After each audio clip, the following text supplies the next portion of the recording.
Allô tout le monde, j'espère que vous allez bien. Bon début d'année 2023, ça me fait excessivement plaisir de vous retrouver encore une fois pour une nouvelle année ici sur la chaîne. Je vous souhaite une magnifique année 2023. Je suis pas quelqu'un qui est vraiment dans les résolutions et dans New Year, New Me parce que je trouve que c'est se mettre beaucoup de pression pour un petit 2 semaines du début d'année.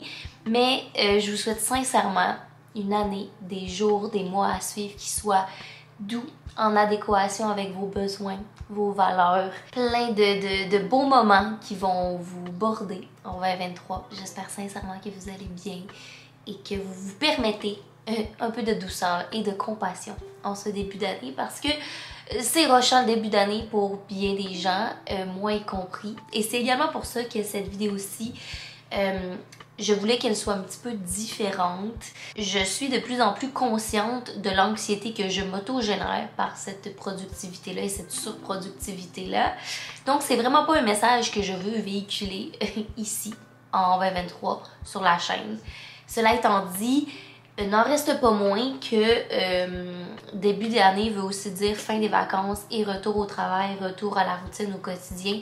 Et si vous êtes comme moi, actuellement vous avez zéro, mais quand je vous dis zéro, envie de recommencer à travailler, je vous comprends, je suis dans cette position-là, j'aurais aimé ça rester dans mes doudous, dans mes livres, mais il faut s'y remettre éventuellement. Et c'est dans cet ordre d'idée-là que j'avais envie de faire cette vidéo-ci. J'avais envie de faire une vidéo qui allie la douceur et la productivité. J'avais envie de vous présenter mes trucs, mes astuces, puis aussi des petites choses au quotidien qui me font du bien dans des périodes où j'ai aucune motivation à retourner à travailler. J'espère que ça va vous motiver et aussi vous apaiser si vous êtes dans un genre de raz-de-marée où vous sentez que tout le monde est en mode résolution, je dois être la plus productive au monde, puis que vous êtes comme, mais moi je veux juste être écrasée dans mon divan. Là, on va essayer d'allier les deux. Comment j'aime commencer mes semaines, mes mois, mais peu importe, là, dépendamment de qu'est-ce qui cadre avec vous, moi c'est par semaine. J'adore organiser mes semaines. Pour moi, organiser ma semaine, c'est une tâche en soi. C'est une manière pour moi aussi de me déstresser, mais aussi de voir une vue d'ensemble de ma semaine va ressembler à quoi. Puis honnêtement, quand c'est mis sur papier, ça a l'air vraiment moins gros que ce que j'imagine dans ma tête quand c'est comme pas rangé, puis que on dirait que j'ai comme plein d'idées dans ma tête, puis il faut que je fasse du ménage. Fait que je vous partage aujourd'hui ma technique d'organisation. Mon cerveau à moi fonctionne excessivement en mots. Il y a des gens qui fonctionnent en images, moi c'est en mots. Mon discours interne n'arrête jamais. Genre, avant de me coucher le soir, je peux penser à littéralement qu'est-ce que je vais faire l'année prochaine. Je suis sûre que je suis pas la seule là-dedans, mais je peux me rendre vraiment très loin. Donc, ce qui m'aide, c'est de mettre sur papier un genre de brain dump de toutes mes tâches que j'ai à faire. J'ai commencé à le faire sous 3 catégories. Donc, la catégorie travail, la catégorie personnelle et la catégorie sociale. Puis, je mets tout ce que j'ai à faire dans ma semaine, tout ce que je pense que j'aurais peut-être à faire. Puis, ça fait vraiment du bien parce que là, sans avoir à classer, la première tâche, c'est de tout sortir de mon cerveau. Et à la suite de ça, je vais sortir mon agenda. Et là, ça, c'est autre chose qui est vraiment excitante pour moi parce que chaque début d'année veut dire nouvelle papeterie, nouvel agenda. Donc là, c'est le temps de sortir l'agenda 2023 et de mettre toutes ces tâches-là dans des journées. Fait que là, après avoir fait mon brain dump puis que j'ai comme la tête libre de « Oh my God, j'ai tellement de choses à faire puis ça fait pas de sens, il y a trop de mots dans ma tête. » Mais là, j'ai sur papier littéralement tout ce que j'ai à faire et il me reste juste à plug and play dans des journées. Ça me permet de sentir que j'oublie rien et de juste vraiment comme placer des trucs. Je trouve que c'est vraiment satisfaisant et mon cerveau se sent nettement mieux parce que j'ai l'impression qu'il n'y a aucune chance que j'oublie quelque chose puis que je repense à mon horaire durant la semaine. Et là, c'est là que vous allez peut-être me trouver excessive, mais à chaque jour, j'aime quand même me faire une to-do parce que j'aime ça cocher, j'aime ça voir que j'ai barré quelque chose puis voir que sur mon papier de ma journée, ça c'est ce que j'ai à faire. Et voilà, ça me permet vraiment de commencer ma semaine en douceur, de me mettre dans le mood. Souvent, je vais mettre de la musique.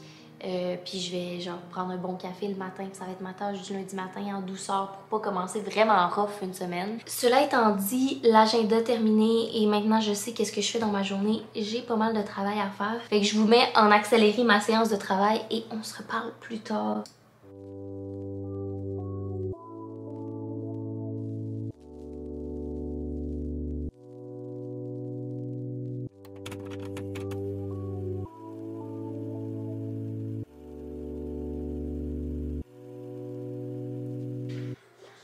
Il est présentement presque 1h, je viens de terminer de dîner et ma séance de travail du matin. Et là, j'ai aucune motivation, d'où la raison du vlog actuel, à continuer à travailler cet après-midi.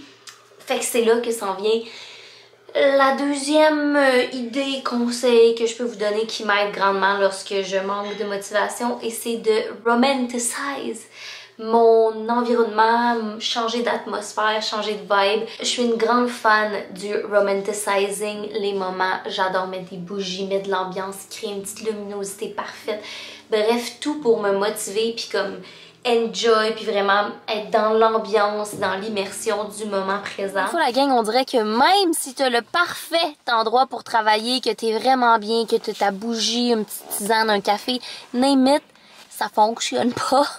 Sauf que tu as besoin d'un extra push. Puis moi, en tant que travailleuse autonome et personne qui travaille seule la majorité du temps, souvent, ce extra push-là, c'est de sortir de la maison parce que je suis souvent à la maison et souvent, entre mes quatre murs, je vire un petit peu. C'est ça. Souvent, aller travailler avec quelqu'un d'autre ou faire du travail d'équipe en général et également travailler dans un autre environnement totalement. Des fois, c'est ça qu'on a besoin. Fait que là, c'est ça qu'on s'en va faire. Je m'en vais dans un café avec Mila. Elle est de passage à Montréal pendant 4 jours. Fait que, of course, que je me devais d'aller travailler avec elle. Quand Mila habitait à Montréal, on était souvent ensemble, elle et moi, parce qu'on fait le même travail. Puis les deux, des fois, on manque de motivation, puis on trouve que c'est lonely comme travail. Fait que c'était le fun d'aller travailler ensemble. Fait qu'on s'en va dans un café, et pas n'importe quel café également. On s'en va essayer un nouveau café à Montréal. On s'en va au café Kujira dans Angus, qui est un café qui est très cher à mon cœur parce que c'est le café que vous me voyez toujours aller prendre des cafés le matin, dont celui de ce matin en fait. C'est mon café de quartier par excellence. Là, ils viennent d'ouvrir une deuxième succursale dans Angus et je suis vraiment excitée d'aller découvrir ça. Selon moi, c'est un des meilleurs cafés à Montréal.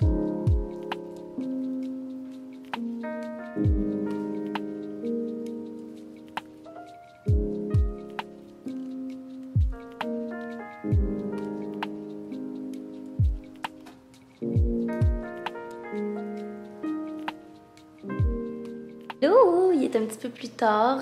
Je reviens du café. C'est tellement beau le café, oh my god. Si vous êtes à Montréal ou de passage à Montréal, je vous le recommande à 1000%.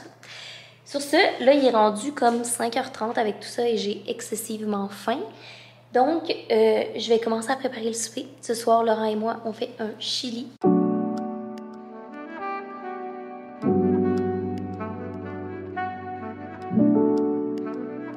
Hey, c'était tellement bon notre souper, c'était vraiment délicieux. Présentement, il est 7h20 et je m'apprête à aller au yoga. Ce soir, je me suis booké un cours de yoga à 7h45. J'ai pas vraiment d'horaire d'entraînement de yoga. Il y a des cours que je préfère aller durant ma semaine, mais depuis, honnêtement, avant les fêtes, genre dès que le vlogmas a été terminé puis que j'avais un rythme de vie un petit peu plus normal, je me suis fixé comme objectif de bouger à tous les jours, au moins, au minimum. Je me mets vraiment pas de pression là-dedans, c'est pas de la performance. Ah, c'est mon calendrier qui me dit que le yoga est bientôt. Je veux juste me sentir bien, puis libérer un peu d'énergie de surplus que j'ai, qui va me générer du stress généralement. Honnêtement, dès que je bouge, je me sens définitivement plus apaisée et par le fait même plus concentrée après pour mes autres tâches de la journée, puis ça me permet de me vider la tête.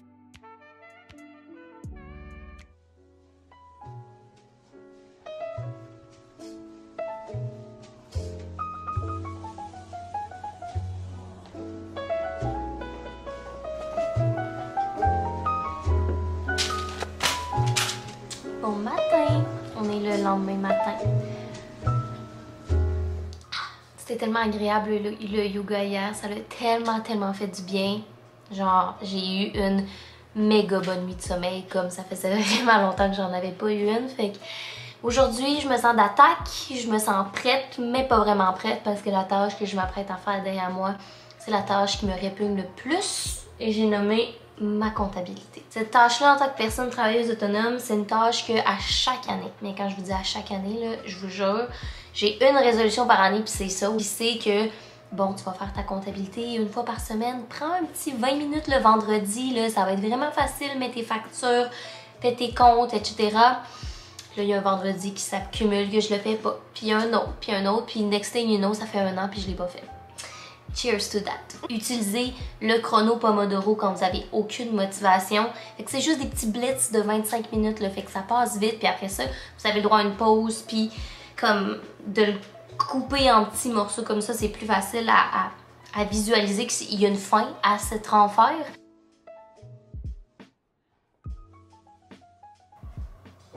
Ok, on est pas mal plus tard. J'ai fait comme, je pense, 4 cycles de Pomodoro, fait 1 heure de comptabilité et I'm done. Sérieusement, I'm done pour aujourd'hui. Dans ma tête, j'allais être capable de passer à travers tout ça, là, ce calepin-là de papier pour aujourd'hui. Toujours delusional dans mes tâches. Mais le but de cette vidéo-ci, justement, c'est de s'accorder des pauses puis d'être indulgente envers nous-mêmes. Fait que je vais avoir cette indulgence-là et cette compassion-là d'arrêter pour aujourd'hui. Actuellement, c'est l'heure du lunch, fait que je suis en pause dîner. Et il fait magnifiquement beau dehors, fait que je voulais aller courir. Et c'est ce qui m'amène également à vous parler de cette compassion-là envers nous-mêmes, en fait, qui est tellement importante à avoir. Surtout en début d'année, c'est tellement important. Puis on dirait qu'on l'oublie à chaque année. Et à chaque année, on rentre dans cette nouvelle routine-là comme une tonne de briques en se disant qu'on va genre accomplir des grandes choses. Puis pour certains, ça peut fonctionner. Mais pour d'autres, il faut aussi se rappeler que le fait d'avoir quitté sa routine pour le temps des fêtes, ça nous a fait perdre notre routine. Fait qu'il faut la regagner progressivement. D'où avoir cette compassion-là. Et cette compréhension de soi, de quand on a besoin de pause, parce que sinon, ça va être encore plus difficile de continuer, puis vous allez traîner cette fatigue-là mentale de recommencer à travailler jusqu'à genre avril au pire. Fait que je vais m'accorder ce moment de pause-là, je vais aller courir, et ça m'amène à vous partager des petits clips des dernières semaines de moments de compassion et de pause que je me suis accordé pour revenir en force et être plus créative, plus efficace lorsque vient le retour au travail.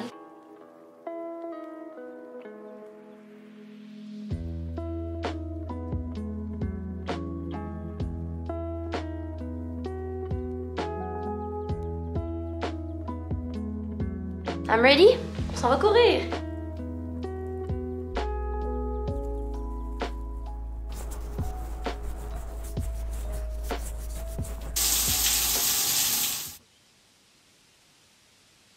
Je viens de finir de dîner, on est un petit peu plus tard. Et là, je m'apprête à faire une tâche vraiment nice parce que je vous ai dit que ça me tentait plus de faire de la comptabilité puis que ça va aller à demain. Fait que c'est ça qui se passe. Je suis vraiment pas une fan de résolution, je vous l'ai dit en début de ce vlog-ci. Toutefois, ce que j'aime vraiment, c'est faire un vision board. Et là, j'ai pas fait encore mon vision board de 2023. Fait qu'on va faire ça ensemble. Si vous n'êtes pas une personne familière avec un vision board, qu'est-ce que c'est? C'est vraiment de mettre en image une vision de trucs que vous voulez accomplir, de moments que vous voulez vivre, de comment vous voulez vous sentir. C'est plus une manière créative de comme visualiser un petit peu son année.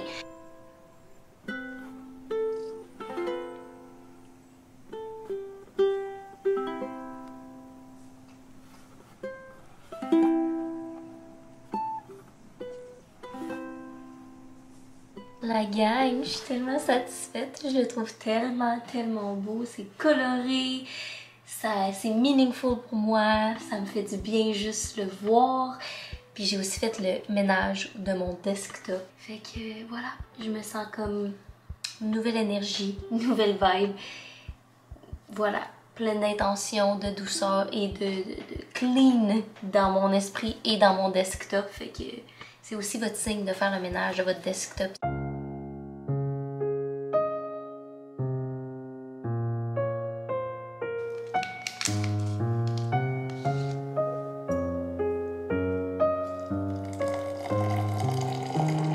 C'est presque la fin de la journée. Je me suis fait une petite tisane de fin de journée. Ça fait du bien. Je voulais prendre un petit moment pour vous présenter des livres que j'ai adorés en lien avec la thématique de cette vidéo-ci. Il y en a certains même que j'ai relus 2-3 fois. Fait que c'est des livres que je me dis que si vous vous avez besoin de feel good puis de sentir qu'il vous faut une petite poussée de plus puis que vous aimez la lecture, ben je pense que c'est des belles recommandations. Commençons par les livres plus dits de productivité, là. Le premier étant un livre que probablement que vous connaissez qui est The Power of Habit. Ce livre-là est vraiment, vraiment intéressant parce que comparativement à des livres de développement personnel sur les habitudes, qui est comme genre 10 étapes pour être la meilleure version de toi-même, il y a un petit peu plus de backup scientifique ici. Le livre est vraiment axé sur c'est quoi la psychologie derrière les habitudes en tant qu'humain, comment on peut développer une habitude, et ça t'aide à activer au quotidien cette force-là psychologique là, qui est qu'un humain est une bébête d'habitude et aime les habitudes, puis comment tu peux prendre ce comportement humain-là puis l'utiliser à ton avantage pour développer une habitude que tu veux ajouter dans ta vie. Voilà, je vous le recommande vraiment. J'ai vraiment aimé ce livre-là. Je trouve ça vraiment intéressant, puis des fois, je m'y replonge juste pour me rappeler comment ça fonctionne dans le cerveau, une habitude, pour être capable après de l'appliquer à mon quotidien. Le deuxième livre, Big Magic de Elizabeth Gilbert, c'est un livre sur la créativité et comment avoir une vie créative et comment continuer d'allumer cette étincelle-là de créativité dans ton quotidien. Je vous entends déjà dire que la créativité, ça s'applique peut-être pas à vous parce que vous avez une job de bureau, parce que vous avez une job qui, dans votre tête, n'est pas créatif, mais au fond, au contraire, elle, qu'est-ce qu'elle dit, c'est que pour vivre une vie où tu es motivé à travailler, il faut que tu sois créatif. C'est vraiment une manière de cultiver et de générer de la créativité dans votre vie pour être motivé, à être inspiré, puis accomplir des projets ou des trucs que vous voulez dans votre quotidien. C'est le genre de livre que je relis à chaque année. Pour moi, c'est une bible. Ensuite, deuxième type de recommandation qui est plus sous la thématique du développement personnel et sous le grand chapeau de la balance et de s'accorder un peu de compassion à travers cette productivité-là et que l'équilibre fait que tu es capable d'être productif dans la vie et non le contraire. Deux livres à vous recommander. Le premier parle de soi-même parce que c'est le livre « La vie n'est pas une course » de Léa Streliski. Je pense pas que c'est la première fois que vous entendez parler de ce livre-là parce que ça a été un livre super populaire. Léa Streliski, c'est une autrice québécoise et une humoriste qui est également mère de famille. Puis qu'elle est devenue maman, elle s'est vraiment questionnée sur le rythme de vie qu'est notre vie en général. C'est vraiment un livre qui est une hymne à la lenteur. Ça se lit super bien et c'est vraiment, vraiment drôle à la fois. Puis elle a vraiment une plume magnifique parce que c'est une humoriste, fait que c'est drôle, c'est vraiment bien écrit. Il y a des bons punchs tout en étant vraiment réfléchi. Le dernier livre, mais non le moindre, c'est littéralement une découverte pour moi de l'année passée que j'ai relu, re-relu. Je sais pas si vous êtes comme ça, mais moi je marque mes pages en mettant des petits coins en triangle, ce qui veut dire genre oh my god, j'ai adoré tel ou tel extrait, mais ce livre-là, il y a des coins genre dans littéralement aux 3 pages. C'est When Things Fall Apart de Pema Chodron. Pema Chodron, c'est une moine bouddhiste. Ça, c'est des micro-essais de plein de ses écrits qu'elle a fait qui ont été cumulés dans un recueil. Tous ces essais-là sont sur des conseils pour quand la vie te tend un chemin difficile ou quand tu te sens que tu es dans un cul-de-sac que tu sais pas comment t'en sortir. C'est vraiment, vraiment lié à la spiritualité aussi, mais pas d'une manière intense. T'en prends ce que tu veux à travers tout ça. Vraiment, vraiment un super de beau livre. Honnêtement, c'est le genre de livre que je recommanderais à n'importe qui a des enjeux dans la vie, mais je trouve que ça s'applique bien à ça aussi parce que c'est un livre qui te force à ralentir et à te poser des questions. Donc, si vous êtes dans un moment d'introspection en début d'année ou que vous êtes dans un moment où vous êtes à 100 000 à l'heure et vous sentez que vous avez besoin de prendre un step back, vraiment un beau livre à avoir aussi dans sa vie pour n'importe quel moment qui peut arriver. Et sur ça, la gang, moi, il est presque 5 heures, fait que c'est quasiment ma fin de journée de travail également. Fait que je pense que je vais terminer le vlog ici. Je suis vraiment, vraiment, vraiment contente de vous retrouver cette année pour une nouvelle année sur YouTube. J'espère vraiment que vous avez apprécié cette vidéo-ci qui a voulu être un petit peu différente des vlogs habituels que je fais. Je tente quelque chose de différent. J'ai envie d'avoir une intention derrière chaque vlog. Tout simplement parce que à un moment donné, la créativité de répéter constamment les mêmes vlogs et ma vie qui ne change pas de vlog en vlog, j'étais un petit peu épuisée de tout ça, fait que j'avais envie de faire quelque chose de différent. Fait que si vous avez apprécié la nouvelle formule, qu'il reste encore le dada que vous adorez des vlogs, mais différemment. Vous me le direz en commentaire, ça va me faire vraiment plaisir de vous lire, de vous écouter, de clavarder, j'ai-tu 90 ans, de discuter avec vous. Et nous, on va se revoir très très bientôt pour une prochaine vidéo. Bye tout le monde!